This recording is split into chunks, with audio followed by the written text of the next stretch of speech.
So the story of Zechariah is the first story in the Gospel of Luke. It's not about Jesus, it's about Zechariah, a priest with no children. In those days, that was something shameful. Given that Zechariah and his wife Elizabeth were past their childbearing years, that shameful reality wasn't likely to change for them. In this first story of the gospel, an angel appears to him and tells him that his wife will bear a child, which they will name John. The angel Gabriel says to him that his son will turn many of the people of Israel toward the Lord their God. With the spirit and power of Elijah, he will go before him to turn the hearts of parents to their children and the disobedient to the wisdom of the righteous, to make ready a people prepared for the Lord. It's powerful language, the most interesting of which I find, turn the hearts of parents to their children. So Zechariah asks, as Jorge told the children this morning, how he knows this is true. After all, he and his wife are kind of old, and because of Zechariah's disbelief, the angel takes his speech, and Zechariah is mute. At first glance, it seems a bit harsh. Certainly not the harshest of biblical punishments, but it seems like Zechariah is trying to be logical, right? He's too old, his wife is too old, let's be practical, right? It seems like God's answer to that is, be quiet. Be quiet.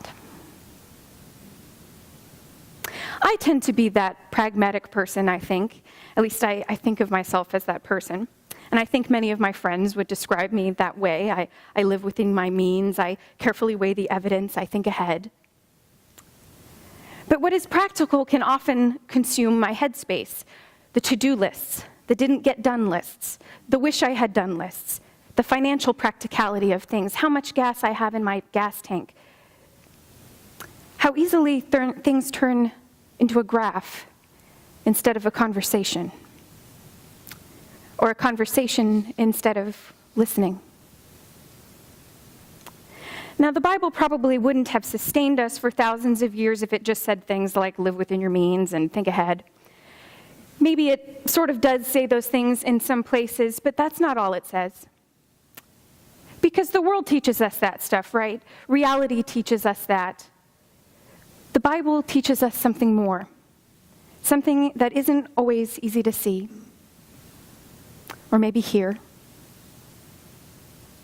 God says, be quiet. You're not listening. Find stillness, discernment. What do we find in that place? Zechariah is a priest. He's someone people generally listen to. For good reason, I'm sure. The priests in older societies were those educated, those with wisdom designed to help the people. But the wisdom that Zechariah needed then was stillness, silence.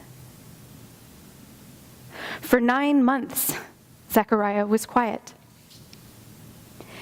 Imagine what he heard in that time.